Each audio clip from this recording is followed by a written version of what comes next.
सर्वेभ्यो नमस्कारः। जय विश्वनाथ। मित्रों, धर्मशास्त्र विमर्श इस चैनल के अंतर्गत आज हम चर्चा करते हैं व्यवहार के ऊपर। जैसा कि आप जानते हैं, धर्मशास्त्र के प्रतिपाद्य विषयों में आचार, व्यवहार और प्रायश्चित का महत्वपूर्ण स्थान है। आचार के ऊपर हमने पहले भी कुछ चर्चा की है। आज हम व्यवहार पर थोड़ी सी चर्चा करते हैं। हिंदू विधि के संदर्भ में व्यवहार एक महत्वपूर्ण संकल्पना है और विधिक प्रक्रिया का यह पर्याय है। कात्यायन ने इस शब्द का विश्लेषण इस प्रकार किया है। व्यवहार वी प्लस अव प्लस हार। वी का अर्थ है विभिन्न, अव का अर्थ है संदेह और हार का अर्थ है दूर करना। अर्थात व्यवहार विभिन्न प्रकार के संदेह को दूर करता है। धर्मशास्त्र में व्यवहार के लिए विवाद शब्द का प्रयोग है। कात्यायन ने परिभाषा दी है, वी नाना अर्थे अव संदेहे हरणम हार उच्यते, नाना संदेह हरणात व्यवहार इति स्मृतः। जब कोई व्यक्ति न्याय के विरुद्ध आचरण करता है और उससे संबंधित दूसरा व्यक्ति न्याय के लिए न्यायाधीश से आवेदन करता है तो वह व्यवहार पद कहलाता है। इस व्यवहार पद के दो विभाग हैं। प्रथम, जिसमें स्वत्वाधिकार का निर्णय होता है, इसे व्यवहार शब्द से ही अभिहित किया गया है। द्वितीय विभाग दंड विधान है, जिसे विवाद कहते हैं। उपरोक्त व्यवहार पद एवं विवाद पद की संख्या और संज्ञा में शास्त्रकारों में पर्याप्त मतभेद रहा है। मनु ने 8वें अध्याय में 18 प्रकार के वादों को व्यवहार पद के अंतर्गत रखा है। जैसे ऋणादान, ऋण की अदायगी को ऋणादान कहते हैं। निक्षेप, जमा करना। अस्वामी विक्रय, अस्वामी विक्रय से तात्पर्य है किसी संपत्ति का या किसी पशु का कोई स्वामी नहीं है, मालिक है नहीं है, लेकिन उसको फिर भी वह बेच देता है, उसका निर्णय। संभूय समुत्थान, संभूय समुत्थान यानी साझेदारी। दत्तस्यानपाकर्म, उपहार का पुनर्ग्रहण।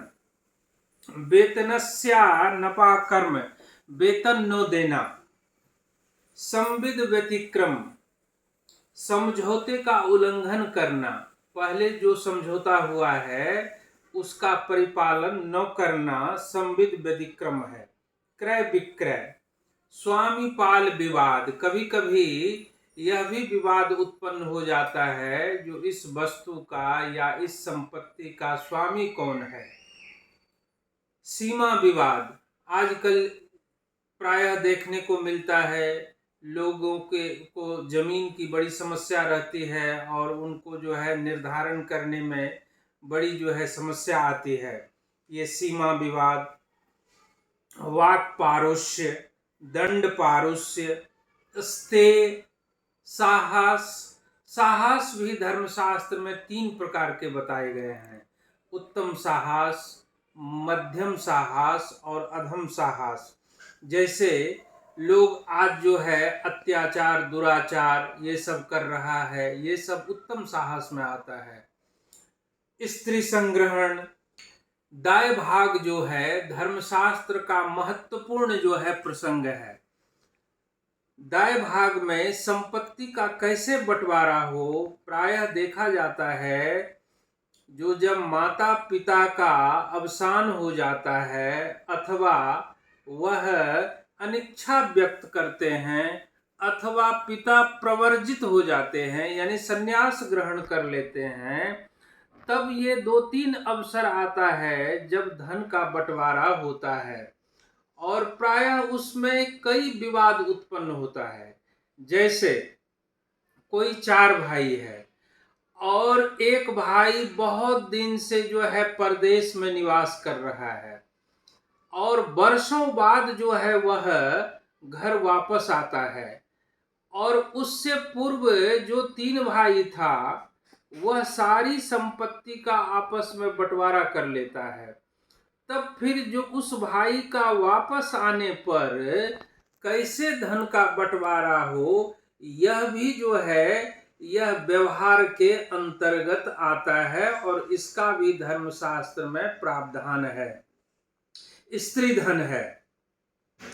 स्त्री धन अब जैसे उनको अपने मायके से मिला है, पति से मिला है, भाई से मिला है, पिता से मिला है, उस पर सिर्फ स्त्रियों का ही अधिकार होता है। उसको आप परिवार के सामूहिक कार्य में व्यय नहीं कर सकते। वो स्त्री धन स्त्री की अनुमति से ही उसका आय व्यय किया जा सकता है।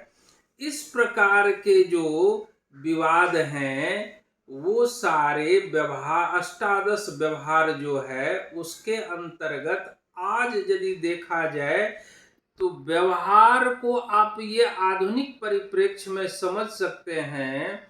जो आज जो न्यायिक प्रक्रिया है, न्याय की व्यवस्था है, वह सब जो है व्यवहार के अंतर्गत आता है। आज हमने व्यवहार के अंतर्गत संक्षेप में सिर्फ जो है स्पर्श किया है, एक एक को की व्याख्या अपेक्षित है। जैसे ऋणादान से लेकर के और द्युत समाहवाय तक एक एक की व्याख्या एक एक ये लेक्चर में होनी चाहिए, उसको हम विस्तार से आगे बताएंगे। मैं बीच में कुछ व्यक्तिगत कारणों से जो है वीडियो नहीं डाल पा रहा था, जिसके लिए मैं क्षमा प्रार्थी हूँ। और आप सभी से पुनः एक बार जो है सादर निवेदन करता हूँ, जो वीडियो को लाइक करें, सब्सक्राइब करें और जो कोई सुझाव हो अपने कमेंट में जरूर जो है हमें प्रेषित करें, हम उस पर जरूर अमल करेंगे। साथ ही एक और निवेदन है, यदि कोई ऐसा विषय हो जिस पर आपकी इच्छा हो, जो इस पर व्याख्यान होना चाहिए, तो उस विषय को भी लिखने का प्रयास करें। बहुत बहुत धन्यवाद। जय विश्वनाथ।